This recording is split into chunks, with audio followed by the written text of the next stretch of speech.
Alright, welcome back, ladies and gentlemen. This is going to be a video covering the New York Giants game that we had on Thursday night. For those of you that had a good Thanksgiving, I hope that you guys did. I had a wonderful Thanksgiving, probably one of the best Thanksgivings that I've had in a very, very long time. When asked by fellow individuals how my Thanksgiving was, I said it was wonderful. The Redskins won, the Cowboys lost, and I got to eat turkey. So definitely something to remember for a long time. Covering into this football game, we ended up beating our division rival, the New York Giants, at home. The Giants came into this game. They had just won a very, very big game against the Kansas City Chiefs, and it was looking like they were going to put up a fairly good fight against us, and they did for the most part. They did put up a really, really good fight because we have come out and put up some pretty big points against our opponents in the last couple of weeks. Only this last week it was really, really tough, and we play New York differently. We just do, and this being a primetime game as well, this is like the first primetime game that Kirk Cousins has had in, I think, maybe in his career that he's won, especially against a division rival, so it was really, really good to see this victory with the smorgasbord of individuals that we have because of our injury concerns. So we currently sit right now at 5-6. We are 3-3 at home at this point. So we win 20-10. New York currently sits at 2-9. They are sitting at the bottom of the division. It doesn't look like they're going to be getting out of the bottom of the division. So their season's pretty much an abysmal bonfire at this point. Total net yards we had on this game, we had 323 total yards. New York had 170. One turnover aside in these games. So New York had a turnover, we had a turnover. Our time of possession was pretty good, actually. We had 34 minutes of total time possession, and New York had 25. We had 17 first downs, and New York had 7, so we had 10 more first downs than they did, and we really were able to turn it on in the second half of this game. So, a fairly good capacity crowd that was there on a Thanksgiving Day game. Pretty good, healthy group, and I hear the tickets went for fairly cheap. If you ended up going to that game, let me know in the show notes what it was like. I bet it was pretty cool. But besides that, it was good to see a win by the Washington Redskins in this game against a division rival. Even if the division rival is not that good right now, they always play each other really, really well. Kirk Cousins ended up having a QBR rating of, if I'm not mistaken, his QBR rating is 32.0. He had 19 completions out of 31, 242 yards, 2 touchdowns, and 1 interception. He was sacked 6 times in this football game, and I think that they're counting a couple of those sacks that didn't necessarily count. I believe one of those sacks came on a penalty that was on the opposing team that ended up going against them, so we ended up getting a first down on that. Samaje Perine had 24 carries for 100 yards. This is another game of his where he's had 100 yards rushing, which is really, really good on his part. Brandon Marshall, I think his name's Brandon Marshall. Is it Brian Marshall? Brandon, I don't even know. Does anybody know this dude? Marshall came in with 4 carries and had 18 yards total. And then Kirk Cousins had a couple of runs in there as well. Receiving, Jamison Crowder and Samaje Perine led the team in receptions. Crowder had 7 receptions for 141 yards. Perine had 3 receptions for 30.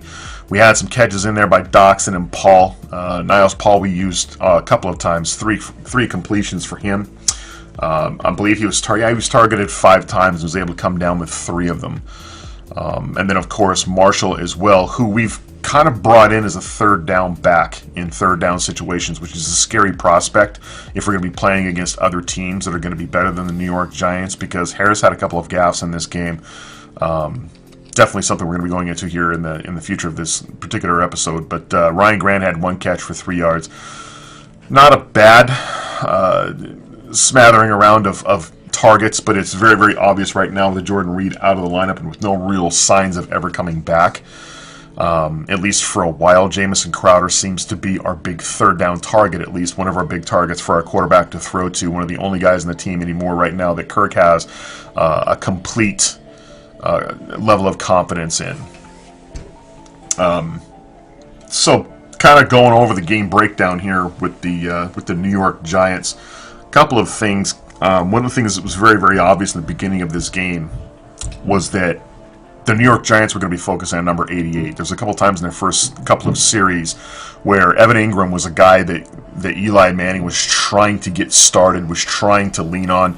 They went on a couple of third down conversions trying to go to Ingram. A couple times they were successful, and a couple times they were not. It was very, very easy in the very beginning portions of this game that Ty Nsekhe and Olivier Vernon was going to be a huge matchup and was probably going to be one of the staples for the deciding factor in these football games as to whether who was going to win and who was going to lose. So that was a rather interesting matchup between those two individuals. I would have to say Olivier Vernon is probably the way more athletic between the two as far as Ty Nsekhe blocking him is concerned. For a while there, I was wondering if we were going to have to use an extra man to help him out. But we didn't necessarily have to do that. We had to rely a lot on Ty Nsekhe to be able to do his job. And given the task that he had before him, I would have to say, despite a couple of major issues at that position, Ty Nsekhe did a fairly decent job. Now, fairly decent isn't going to cut it in the NFL. It's one of those situations where I was glad to see that Trent Williams was not playing in this game and was getting some rest on that knee. To me, sitting out this game and maybe even the Dallas game is going to pay huge dividends going on in the future to help for the stability of that knee injury, because that knee injury is pretty significant. We did not have the greatest of starts on offense starting out this game. Our first 18 was actually pretty horrible. We did not have a whole lot of running lanes to go through. Our running game was stopped a lot on first down, and this is something that is fairly to be expected. It's one thing the New York Giants have always been able to do really, really well against the Washington Redskins, and that's been able to stuff the run at convenient times when we need to pick up a couple of yards. On that first down series, on a couple of series where we had runs on first down, they went for pretty much no gains, or they went for like 1 yard. So we had a situation also I think it was in the first series where Josh Doctson ended up getting a false start on third down where we needed to convert. It was a huge issue on his part. This kid is good. He's really, really good right now. He's playing like a second-round talent. I think in order for his first-round talent to really, really show up, we're going to have to give this guy another year. So I'm suspecting by his third or fourth year is when we're really going to start seeing payoff out of Josh Doctson. But right now, he's still making a couple of issues. There's another one later on in the game on third down where he ends up making a big problematic issue for us. It pays off a couple of times down the road. But it's very important to also notice that this kid also makes a lot of mistakes on offense that cost his football team. But it's not necessarily just him. A lot of our issues in the first couple of series were the lack of ability to run the football, issues with penalties, dropped football, stuff like that. Looking over on the defense, one of the glaring things that was very, very obvious was that Chad Wheeler, the starting offensive tackle for the New York Giants, was having a major issue with blocking the likes of Ryan Kerrigan. Ryan Kerrigan was able to get in and get in for a sack on second down, which ended up leading to an incomplete pass on third down, which led for New York being forced to punt. This was something that was going to play a lot later on in this football game, was that matchup between Ryan Kerrigan and Chad Wheeler. It was something we didn't go to all the time. You had Flowers on the left side on that left tackle position where you would see Kerrigan flip over to that side every once in a while. And I believe one of those holding penalties came from Flowers later on in the football game. But it was obvious that Ryan Kerrigan on Chad Wheeler was going to be a good matchup for us. One of the other gaffes that I was talking about in regards to Josh Doctson, there was a play where we needed to get a third down conversion. It was a mental error on his part where he ended up running an out route. Kirk Cousins ended up throwing a fairly decent ball. It was a little bit short of the first down marker. But it was, in my opinion, it was more than enough time for Josh Doctson to be able to catch that football, turn around and see where that marker was at and make a much better attempt at trying to get that first down. It's little things like that. I think it's in a veteran status when you start getting that patience as a wide receiver. You're expecting things to happen faster than what they actually do. And being that your mind is racing, you end up making anticipation a little bit quicker than what it needs to be. On that particular play, that was a play that I think that he definitely could have gotten a first down on if he would have had a little bit more of awareness mentally to be able to get that. So that was an issue for us. Another mental breakdown. I do believe we ended up going for it on the fourth down. We had 4th and 1, which we ended up throwing an incomplete pass, and it was a turnover on down. So that was not necessarily something that worked really, really well for us, which moved on over to late in the first quarter. Chalking all the way up down to third down, Ryan Kerrigan ended up getting a sack. He ended up sacking Eli Manning on third down. It was obvious at this point, I wrote in my notes here, that Flowers is going to be a much better option to block Ryan Kerrigan than Wheeler was, than Chad Wheeler. But that's not necessarily a matchup that they can dictate. We get to dictate that as far as where we line Kerrigan up. So it was really, really good to see that we were able to pick that out very early on. That was a big. Anytime we can get a sack on third down against a division rival, whether it's Philly, whether it's New York, whether it's Dallas, those are huge. Those are really, really huge. Those are guys that you want to continue to play in this league, continue to play on your defense. This is something that we were not able to get from the likes of past pass rushers, individuals like Brian Arakpo, that would show up whenever we played AFC divisional teams. You want to see some of your pass rushers and your defensive players step up against division rivals, because division home games are huge. And of course, Kerrigan ended up in the second quarter. He ended up getting into the backfield. He ended up forcing Eli to throw on a second down play. But it ended up being a penalty on Flowers. Flowers ended up with a holding penalty, which ended up costing them a 3rd and long. That 3rd and long ended up turning over and ended up converting on a 19-yard pass to Lewis, which is unfortunate. But still, we're still seeing some decent pass rush ability out of Ryan Kerrigan coming up on second down, being able to draw that penalty, to be able to pressure Eli Manning in the backfield. One of the things that was very, very obvious towards this second quarter series, though, if you go back and watch this film, New York started to have some success with running the football. I've got some notes here as far as first down run game +5, first down run game +6, 4th and 1 right up the middle +2 to convert for a first down. These 3 running plays were plays that were right up the middle. These were plays that were going right after Ziggy Hood, Matt Ioannidis, and Stacy McGee. It was obvious that we were getting a little soft in that middle portion. The only times in that series and other series where it started to look like they weren't going to get a gain was when we started sacrificing linebackers and safeties to move up in those gaps and make those plays for us. And that's a gamble. That's a huge gamble, having to move those guys from coverage. You want those 3 individuals on that pass rush or on that run defense to be able to stop those individuals themselves. You don't want to have to rely on secondary to come in and make those plays for you. So that was a huge concern. It was a big 3rd and 3. There was a wide open throw that ended up causing a field goal. That was the first score of the game. New York ended up going 3-0 in the second quarter. Moving on back over onto offense, we started to see some miscues on offense. That was one of the plays where we had in the second quarter where Kirk Cousins throws the ball and there's nobody there. This isn't the first time that we've seen that. This is like the 2nd or the 3rd week in a row where we've had some major miscues, where Kirk thinks a guy's going one way and a receiver thinks that he needs to be going the other, and ends up getting thrown to an area where there's nobody, and it just ends up looking like major incompetence. And it's a mental error. It's a mental error on somebody's part, more than likely the wide receivers. There's a lot of mental issues on this team as far as wide receivers go. In order for this wide receiver core to step up and help save this team, we need the mental errors to go away. That's about it, especially with these teams that we got coming up. The mental errors on offense as far as the wide receiver coach has got his work cut out for him. These are all issues that are going to end up costing us towards later runs in these games if we don't shore a lot of this stuff up. Knowing where the first down marker is, knowing where your route is, being able to catch the football, being able to run good routes. These are all basic things that you need to know as a wide receiver. One of the things that I want to bring up, moving on into the third quarter of this game, something happened during halftime because our offense was off to a sluggish start. We had some decent completion passes in this in the first half. We had a lot of mental errors that happened in the first half. Our running game wasn't really getting off the ground. Our first 18 was not necessarily very impressive whatsoever. So whoever it was that was able to light a fire under this team's ass in halftime did a really, really good job, because we did come out in the second half of this football game, and it was a different outlook for us. It was a different outlook for the New York Giants to have to contend with on defense. One of the things I'll tell you, one of the biggest things was the matchup between Snacks Harrison and Brandon Sheriff. Brandon Sheriff in these first 2 series with the football in the third quarter did a really, really good job one-on-one blocking Harrison, and Harrison is a beast. Harrison is a monster. Harrison is the type of defensive tackle that I want on this football team, and I have wanted for years on this football team. Snacks Harrison was a guy that we had the opportunity to pick up in the offseason, but we decided that we weren't going to pick him up in the offseason, which is unfortunate. But Brandon Sheriff did a really good job. The only guy on this offensive line that I would have any faith, besides maybe a Morgan Moses, would be a Brandon Sheriff going up one-on-one against him. And this is where you started to see some really good run pickups, especially on first down. We started to get, on first down, we had a good matchup with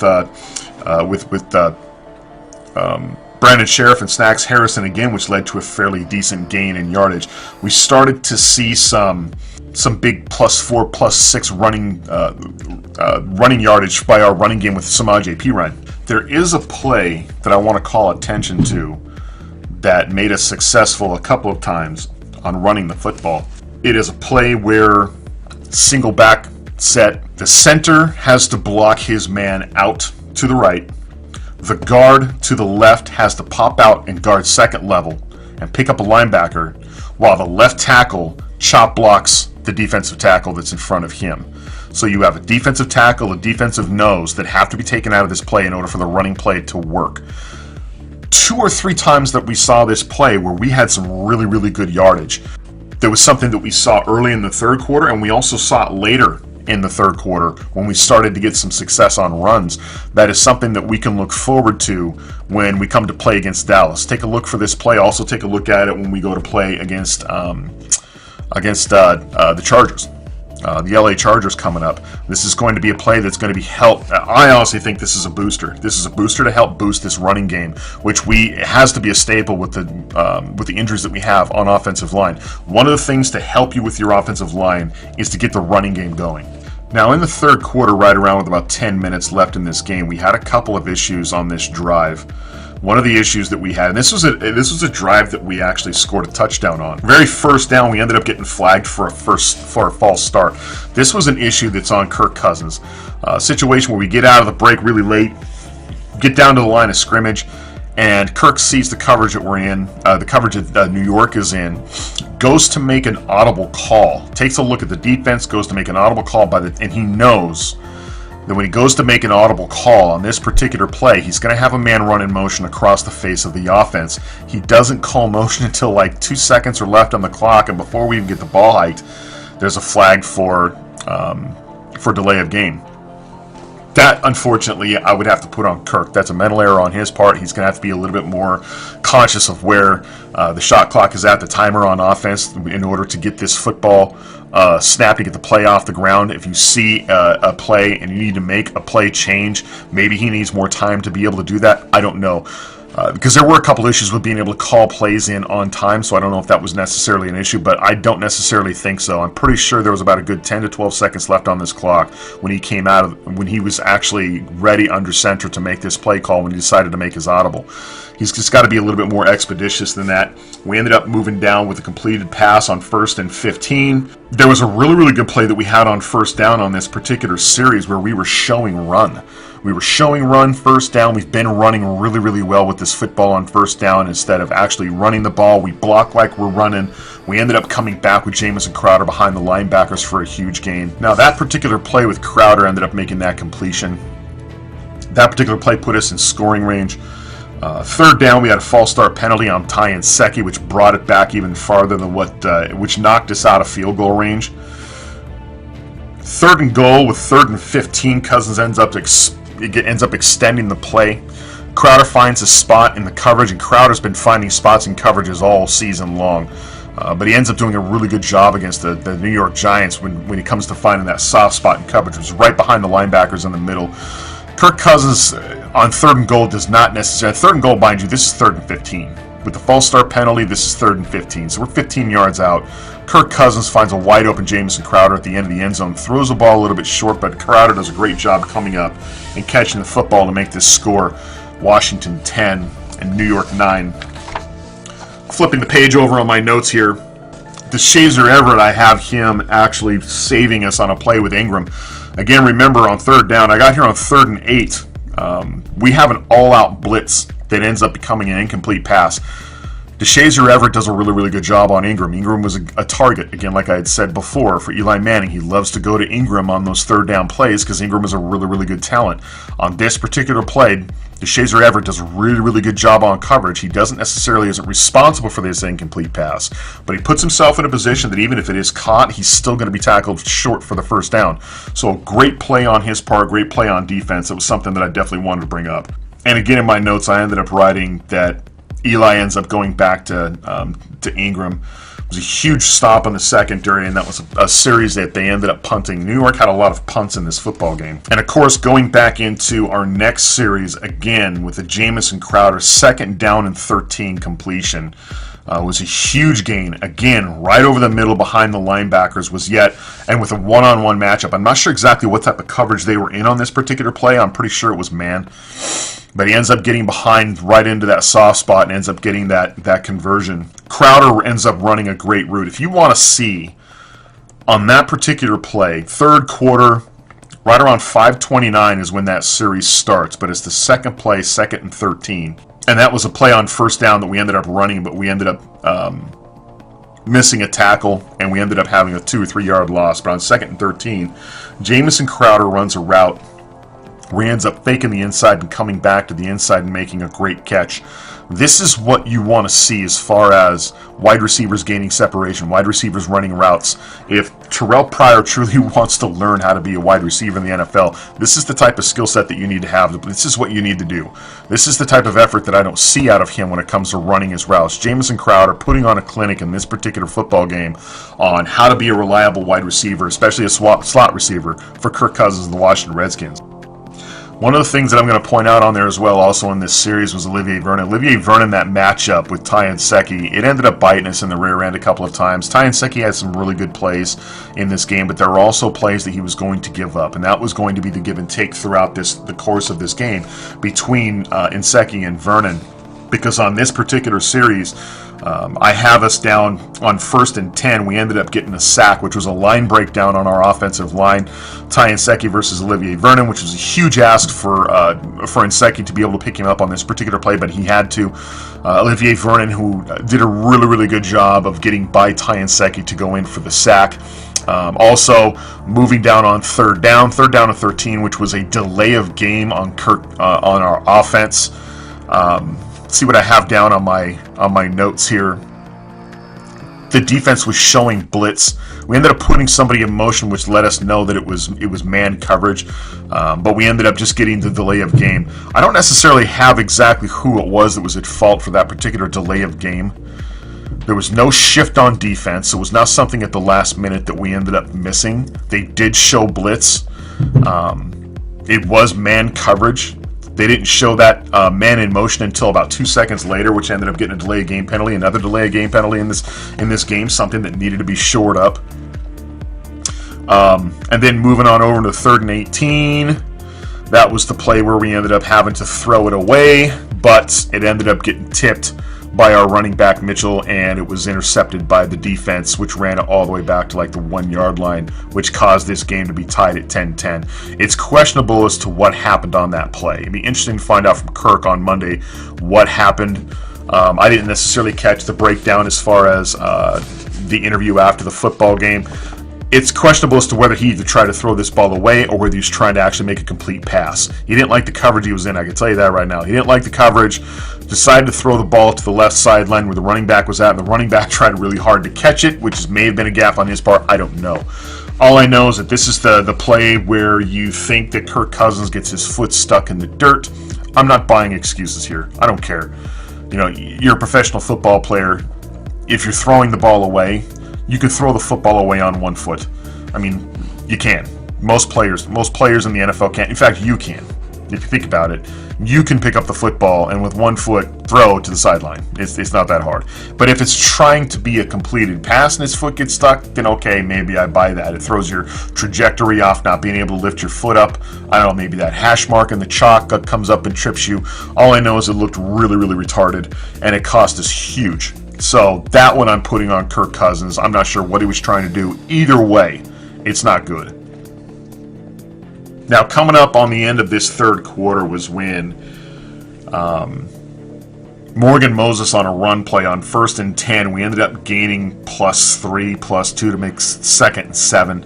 2nd and 7, we ended up running again, and Morgan Moses ends up getting hurt. He ends up getting rolled up on, and he's had bad ankles since week 1, week 2.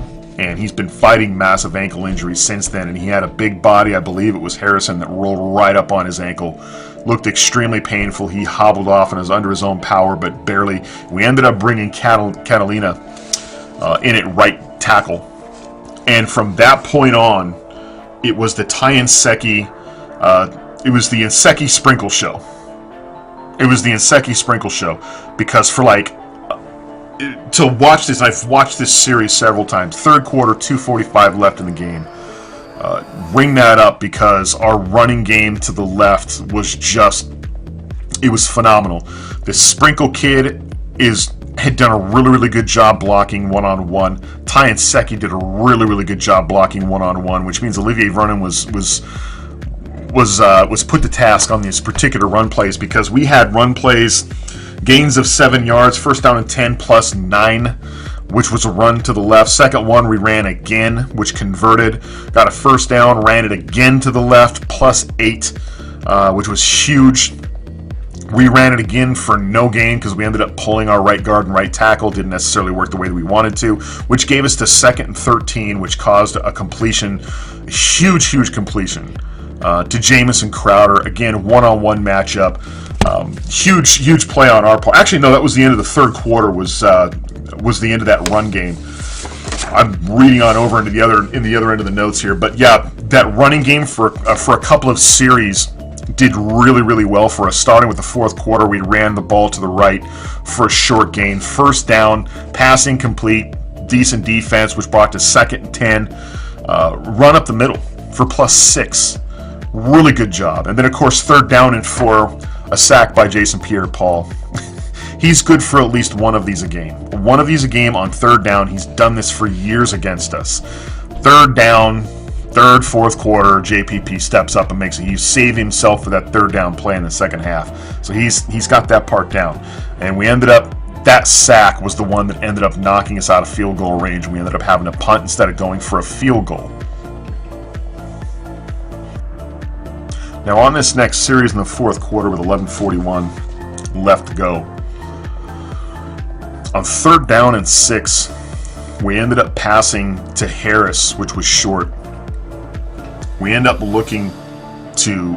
ended up passing it to Harris, who ended up coming up short. And I do believe it was 4th and 1 at that particular point, and we were looking at punting the football. We called timeout because we decided we're going to go for it. We don't get the play call out in time. I don't know what's going on. Jake Ruden's looked behind him, looking for something behind him. Doesn't get the play in on time. By the time he gets the play in, there's like 10 seconds left. By the time we get up to the line and get the ball to get ready to be snapped, by the time we get under center, it's 9 seconds left. Kirk turns back around, tries to call timeout, which you can't do back-to-back timeouts in a series. We ended up getting a 15-yard penalty because of it, and we ended up having to punt. Major issue. I don't know what happened. Major breakdown. It's not something we see a lot of, is exploiting a really good opportunity with a timeout. This is the first time that I recall that it actually happening, but this is something that can't happen again against a division rival. That needs to be shored up. That one I'm going to put on Jay Gruden. That's something that needs to be expedited a little bit quicker, because I had Kirk Cousins on the field motioning to get the play in. He's not getting the play. The time is winding down, and there's something going on the sideline. I don't know. There can't be anything more important than winning the football game. So it needs to be on the football field, whatever that issue was. And, of course, moving on over into the next series, Anthony Lanier, who ended up coming into this football game because we lost. I can't remember exactly who it was that we lost. We did lose a defensive lineman. I do believe it was Matt Ioannidis. Yes, it was Matt Ioannidis. Matt Ioannidis ended up having to come out, and we brought in Lanier up the middle. Not a whole lot of confidence in Lanier, but Lanier had a couple really good plays. This one included on a third down. He had a sack against Eli Manning, which ended up causing New York to go on a 3-and-out and forcing a punt. So a really good job on Lanier's part. It was really good to see, again, against the division rival, a smorgasbord individuals playing on the offensive and defensive line, making it work, making it happen. Fourth quarter with 8 minutes and 30 seconds left on this next series. We ended up running for 5 yards. We ended up coming down on third down and 3, and we ended up getting a coverage sack, which was not necessarily good, but then there was a penalty holding on New York. Major point in the football game. A lot of people didn't necessarily see the holding on that particular play, but honestly, it's rough to say that I would even say that would be a penalty. That was a huge plus. That was a huge advantage to us, was being able to have that penalty called. Not so good for the New York Giants. I will give them that. Would I have called that a holding penalty? Probably not. That should have been a sack, should have been a turnover of downs for a punt, but ended up being a penalty which caused the first down. Again, first down and 10, like I'd mentioned before from a previous play. This is the play where you end up having the center block out, the guard move to second level, and the left tackle chop block that defensive tackle. That play ended up working. This time it went for plus 10. The last time, I can't remember, I'm not going to dig out the notes exactly what that play was for. I believe it was for like 5 or 6 yards, and then the second time we ran it in another series in this game, we ended up getting plus 10. We run to the left again on no gain. This is right about the time when New York starts to stack the box on first down. Second time we run again, plus 4. Not bad. So plus 4, you got yourself third down and 6. Jamison Crowder catch. This time again, middle of the zone. This is like the third time in these series where we ended up getting Crowder in that soft end of the zone. We ended up showing trips formation, moving a man in motion to find out the coverage, and then throwing the Jamison Crowder in that soft middle. So this is it's this play that honestly saves us from having to kick a field goal. And before, if you recall, there was a play that we ended up screwing up on that ended up making us force a punt instead of going for a field goal as well. So this particular play ended up saving us. On first down again, we get a short gain, and then of course comes our wonderful play to Josh Doctson along the side of the end zone for a touchdown, which brings the score 17-10. That pass to Jamison Crowder was a beautiful pass. Great throw by Kirk, great catch by Josh Doctson. This is the type of threat that we want to see him be against. We must see a coverage. We must like a one-on-one matchup.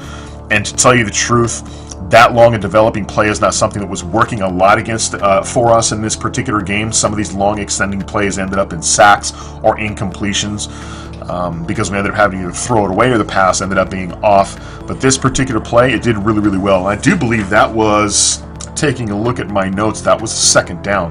That was a second down and 10 because there was a no gain on the run from the play before. At this point, ladies and gentlemen, the game is pretty much over. Junior Galette had a wonderful sack in the next series. That was probably the best defensive play that we have seen him make, and he's had 1 or 2 sacks earlier before, but his one-on-one matchup with Flowers in this particular play, he was able to get to the quarterback, get around Flowers, and then sack him. The one thing that I remember writing in my notes about this particular play is not only he caused the sack, he also caused the fumble, which is good on his part. But in my opinion, Junior Galette needs to spend a lot of time in the weight room in this offseason. The question right now is going to be, do we re-sign him? Have we seen enough from Junior Galette? What is our draft prospects looking like? What is our off-season prospects looking like as far as getting a pass rusher on the right-hand side of this field? That is something to make mental notes of when you're doing your draft boards, when you're doing your off-season boards, taking a look at stuff that your team needs. We need somebody to complement Ryan Kerrigan. Is Junior Galette that guy? Is he a guy, because his contract is up after this year, made a really good play against a division rival? That's a bonus to me. That's a huge bonus for me. Of course, I'm going to be paying attention to see what it is he does in the Dallas game, because we've got this other game that's left to play against a big division rival that beat us the last time that we played. This time it's going to be a dome. It's not going to be raining. It's going to be on the road, and we play really well on the road. But Junior Galette, if you're listening, this is going to be a huge task of you in this next game against a division rival. Back-to-back division rivals. The end of this game should have been a really good boost for you because you had a couple really good plays, and this was definitely one of them. Sack, fumble for a massive loss. And then, of course, moving on over later on in this fourth quarter with time winding down, we ended up scoring on the next series on offense. We ended up scoring a field goal, making it 20-10, and of course the ball goes back to New York. Their last series, Junior Galette gets good pressure on the quarterback, and Kendall Fuller extends to make an interception. Kendall Fuller played a really decent game as well. Our defensive backfield is starting to look fairly well, especially going into the off-season with the likes of a Kendall Fuller, with the likes of a Bashad Breeland and Josh Norman at the corner positions, and even the safeties. You've got individuals like Monte Nicholson. You've got other individuals at that safety position, DeShazer Everett. we even had to throw in some veterans in there as well to shore up some of the injuries that we've seen at that position. But you take a look at everybody healthy, this secondary isn't looking too bad. This is probably one of the better secondaries in a long time that I've seen. If you give them time, you get them healthy and get them out there on that football field and another guy, DJ Swearinger, as well. I think we got the markings of a really, really good defensive backfield, because some of these sacks that we got in this football game, some of the sacks we've gotten in the past were covered sacks where our defensive backfield did a really good job of covering their man and not giving anything up and not allowing the quarterback that easy throw, having to wait and then taking the sack. So taking a look at that, that's definitely something to look forward to in the future. Moving along, as far as the next game we have coming up, we have the Dallas Cowboys. I don't necessarily know what the front line is on this particular game. Jordan Reed's not looking like he's getting any better. There was a huge article out by John Klein that came out today, a couple of hours ago. He's still nursing that hamstring. If he's out for this long, this is a significant.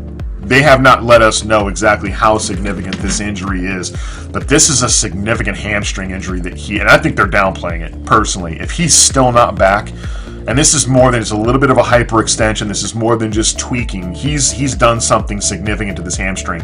Because if he's out yet again for another game, and you know this guy wants to be out on the football field, and I'm watching him, you watch him on the sideline, and he's walking well. It's not a tear.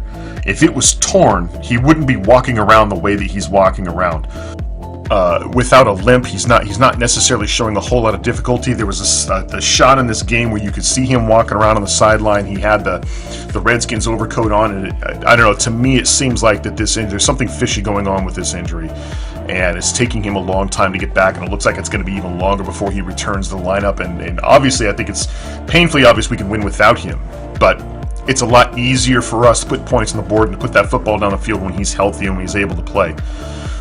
Moving on to other business, we have some very good information coming in from Jonathan Keim, who wrote an article today about about Jonathan Allen's possible return. Jonathan Allen could possibly be looking at returning before the season's end, which is great news for us. According to his doctors, he is recovering very, very well and is showing signs of being able to work out with the team. So it'll be interesting to see if he's going to be able to come back. That's another situation I wouldn't necessarily rush. In a couple more weeks here, depending upon where we are in the playoff picture, it may not necessarily be, in my opinion, all that. We shouldn't be too quick to wanting him to come back if the playoff picture for us is out of grasp. So there would be no point necessarily in bringing him back this early to possibly re-aggravate this injury. I wouldn't necessarily want to do that. A lot of this stuff is going to be week to week. Trent Williams also has an article out by Jonathan Keim. Jonathan Keim says that, of course, being week to week for Mr. Williams is not necessarily anything that's new. He's been doing that for the last couple of weeks. He's been doing his own thing as far as rehabilitation or as far as working out goes, but he is week to week. He was week to week last week. He's going to be week to week against Dallas this week. His preparation hasn't necessarily changed, but it's obvious that this injury and its significance has starting to take a little bit more of a new light. He's going to need surgery. And it's going to come at the end of the season when the season is over. The question is, how far do we push this knee until then? As soon as the season is over, as soon as everything is done and we turn in our cleats and our helmets at the end of the season, that is usually when players go to get their surgeries done, and then they spend the off season rehabilitating. He is looking at doing a reconstructive knee surgery on a patella tendon in his leg.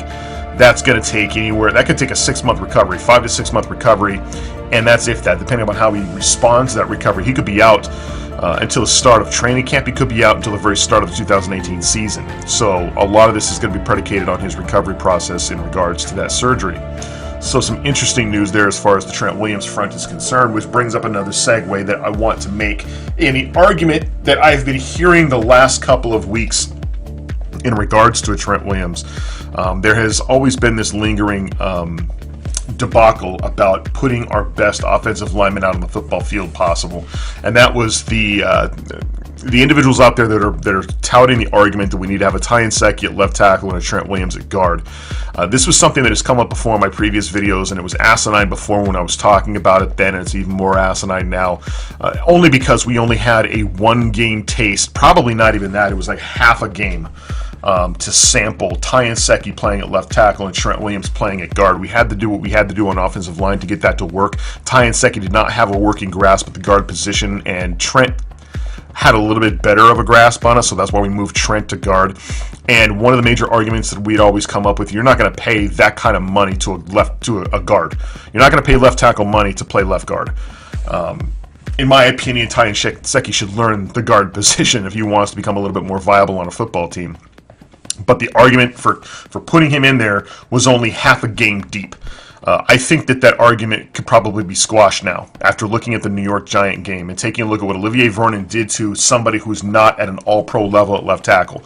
Now, I think that Ty Nsekhe has a little room for improvement, but is he going to be a Pro Bowl, maybe future Hall of Famer-esque type caliber as a Trent Williams? No, absolutely not. I don't think he's anywhere close to that. I think Trent Williams is Trent Williams. I think we've always had a really, really good left tackle. Probably the last 20 years, we've had a really good left tackle spot. Honestly, I didn't think there was going to be anybody to replace Chris Samuels, and we found him in Trent Williams. And it's a long-standing tradition at left tackle, and Ty Nsekhe does not have it. I think he's better at tackle than he is at guard, but I would like to see him play right guard more than I would like to see him play right tackle more than I would see him play left tackle. I would only put him at left tackle if we absolutely need him to. And of course, against the Giants game, we needed him to play that left tackle position. That left tackle position is a very, very prestigious position. It is very difficult to play. It is probably one of the most valuable positions on an entire football field, with the exception of maybe quarterback. So hopefully that squashes that idea. Dallas Cowboys coming up this weekend. It's going to be a short week, and it's going to be a game in Dallas. We play really, really good on the road, and we owe these guys a loss. We owe these guys. We need to bring them down a little bit. They've been on a little bit of a losing streak without Ezekiel Elliott, without some other starters on their football team. There's a rumor that Sean Lee's going to be back during that week. I'm going to have to look that up and find out more about that. If you guys know if Sean Lee's going to be back by this weekend, then post something in the comments down below, because this is a much different defense with Sean Lee in this lineup. So having said that, ladies and gentlemen, that's going to do it for this particular week's segment of the New York Giant game review. Look forward to the next one. Maybe I have an idea for a BFG show coming up here, a couple topics that I would like to talk about. But if you guys have any other suggestions, please let me know in the comments down below. Thanks for watching. Remember, us fans, the Twin Feather, guys, we stick together. Redskins for life. Peace out. We'll see you.